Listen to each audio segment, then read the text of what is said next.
not too cold actually. It's a kind of cold, but not a wintry day where you need gloves, scarf and hat. But this is a little bit wobbly. It's getting a bit windy, so I'm hoping that it will be okay and it won't fall over. That would be the worst thing, is if my selfie stick falls over. So what I want to talk about is setting boundaries at Christmas. I've made some notes if you see me looking down. This is something that is, I think we just need to talk about it, because even for myself, I'm really struggling at the minute to set boundaries when it comes to spending, set boundaries when it comes to doing activities. Every single day there's at least 4 people asking me to come out and do a different activity, and I'm having to be really strict, because if you say yes to absolutely everything at Christmas, you're going to end up just broke. But then the other part of me keeps like beating myself up by saying, why didn't you plan for this? Why didn't you think about this? This is the first Christmas where I've kind of had to really set strong budgets. Every single person is going to get a present still, because I've got loads of nieces and nephews, I've got loads of family, I've got friends. They're all getting presents, but this is the first time where I've really felt the pinch. Usually I'll build up to it, so I'm normally in a position where I can just go crazy and buy lots of good presents. Anyway, here are some tips, because this is, setting boundaries when it comes to everything, traveling around because there's traffic, crowds, for some people they struggle with that. Social events, overspending, as I've said. So it's important to set boundaries so that you don't get stressed and overwhelmed, because at Christmas, this is the time, I think, for a lot of people, they're going to be experiencing lots of different emotions. Thanks for joining, whoever's joined. And I'm sorry it's a little bit wobbly. It's on a selfie stick like tripod, but it's a little bit windy, so it keeps moving it slightly. Christmas is an interesting time, I suppose, because for some people they absolutely love it. They love doing Christmassy things. They love hearing Christmas music in all the shops. They love buying presents, wrapping presents, Hi, Rami S. But for other people, Christmas is the worst time of the year, and this is where you have to kind of decide. You have to decide what boundaries you're willing to set. So I'm just going to give you 5 boundaries to consider. So the first thing is to do spending. So to stop overspending, set a budget. People, this is simple. This is not rocket science. But the amount of people that do not set budgets, what am I doing? I'm at a park and I'm talking about, this tripod is not very stable. That's a little bit better. I'm talking about setting budgets. So at the minute, I'm going for a little walk. So set a budget for your spending. The key, some of the things that because we feel sometimes we feel guilt.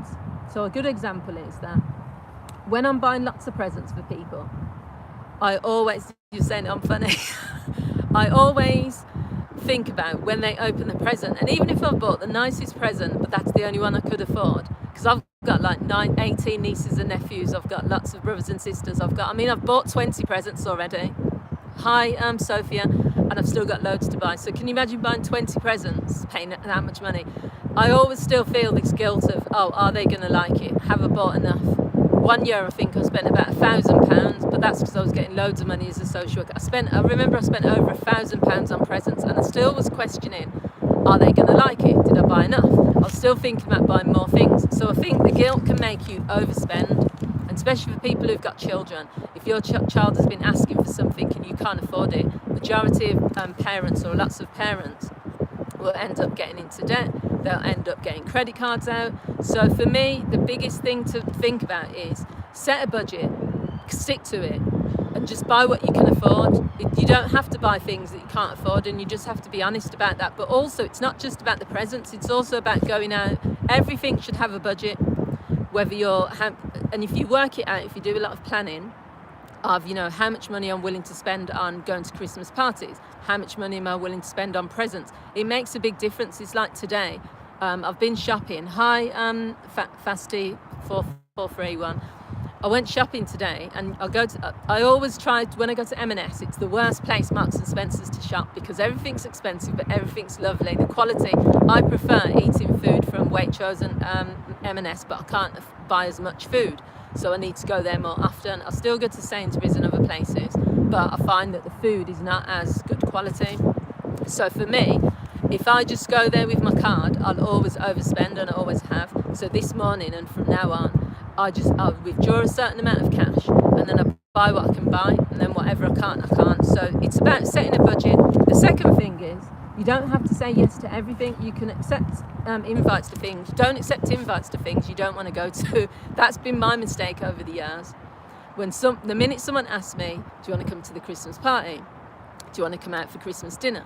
Do you want to come out for drinks? I've just been saying yes, yes, yes over the years, and it's been fun. I've enjoyed it, but then I've looked back and I've thought, do you know what? I didn't really want to go for that drink, or I didn't really want to do that. So now I'm getting more intentional with it.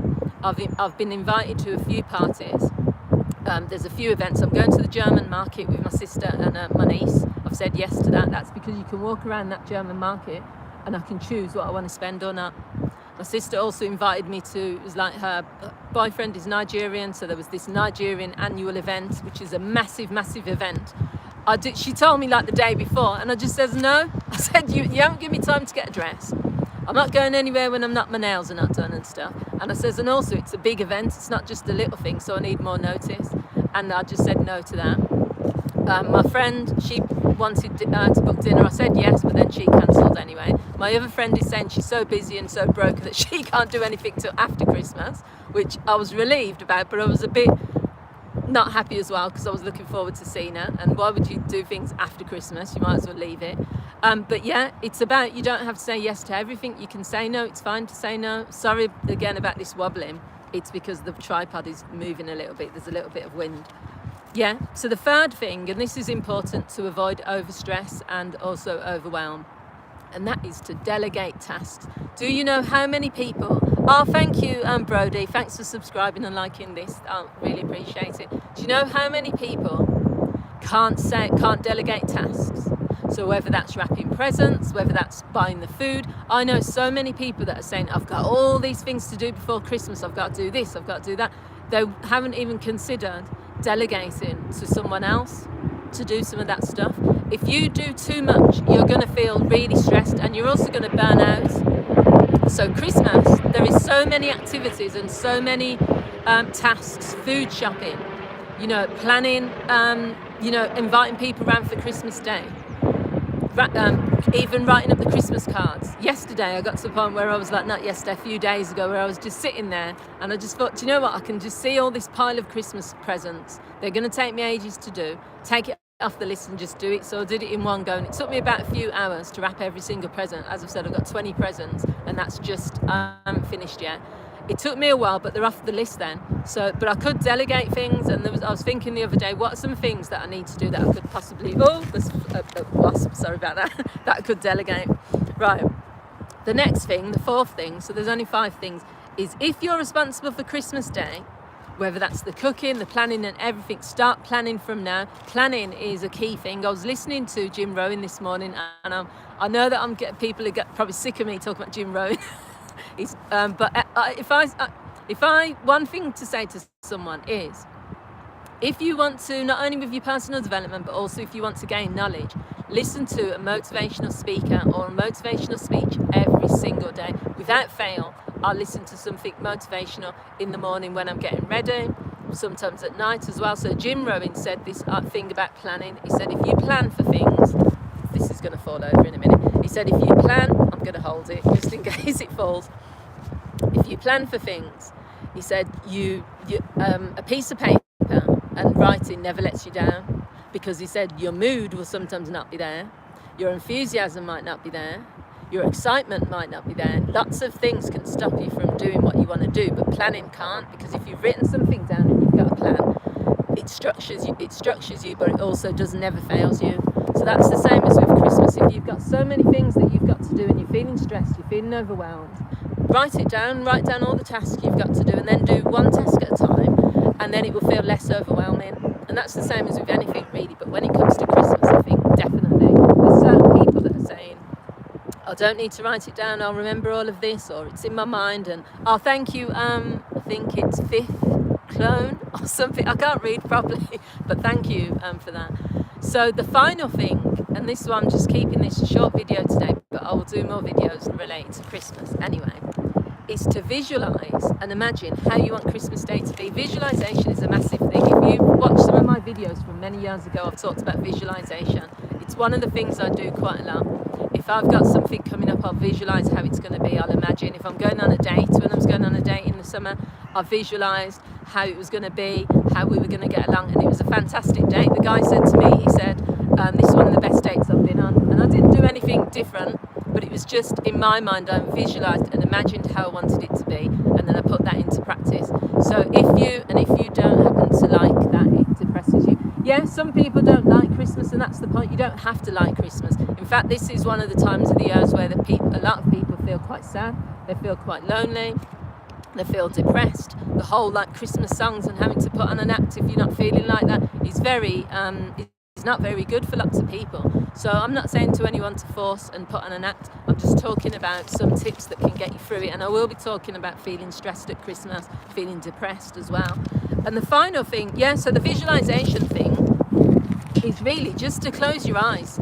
We, as adults, I think we lose our imagination. We lose the ability to imagine. We're not like children. You know, when you see a child and they're running around and they're pretending that they're a superhero, or, you know, a child is drawing a picture and that picture is the best thing in the world, or they're imagining that they're killing aliens, or kids have got a brilliant imagination, and we should, as adults, sometimes take some tips from kids, you know. And what I mean by that is, imagine, like, use visualization, imagine the table being laid out, imagine everything going on time, imagine nothing getting burnt, imagine all your food looking beautiful. Actually close your eyes and imagine it, visualize the table looking perfectly, visualize everyone laughing and singing.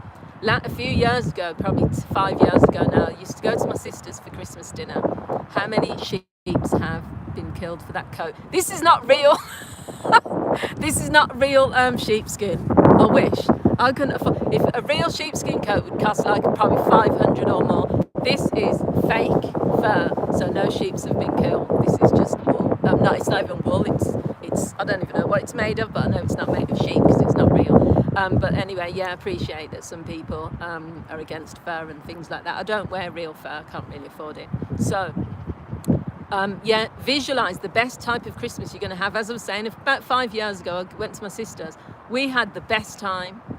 We were doing karaoke. Obviously, you were joking about the sheep.